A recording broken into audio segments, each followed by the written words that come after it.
চৌবে নিশ্চিত আইএসএল এ বাড়তি উদ্দীপনা যোগ করবে মোহামেডান।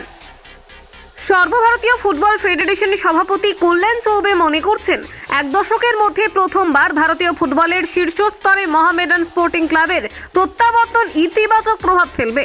মোহামেডান স্পোর্টিং ক্লাবের সঙ্গে ইন্ডিয়ান সুপার লিগের দর্শক সংখ্যা আরও বাড়বে বলে তিনি আশা করছেন। মোহনবাগান এবং ইস্টবেঙ্গল উভয়ই আইএসএল এ ইতিমধ্যেই খেলেছে। 2013-14 মরশুমের পর প্রথমবারের মতো তিন ক্লাব একসঙ্গে খেলবে দেশের শীর্ষ ফুটবল টুর্নামেন্টে। সর্বভারতীয় সংবাদ মাধ্যমে কল্যাণ চৌবে বলেছেন, মোহামেডানের প্রমোশন ভারতীয় ফুটবলে ইতিবাচক পরিবর্তন আনবে।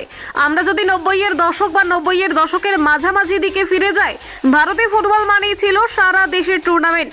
তিনি বলেছেন, প্রত্যেক খেলোয়াড়ই সেরা তিনে খেলতে চায়। 133 বছরের মোহামেডানের প্রত্যাবর্তন টেলিভিশন রেটিং এবং স্টেডিয়ামের উপস্থিতি উভয়ই আরও সংখ্যা যোগ করবে তা নিশ্চিত। অন্তত প্রথম 2 বছর আইএসএল এ মোহামেডানের এন্ট্রি দারুণ হবে। দল কেমন খেলছে সমর্থকরা সেদিকে তাকিয়ে থাকবেন।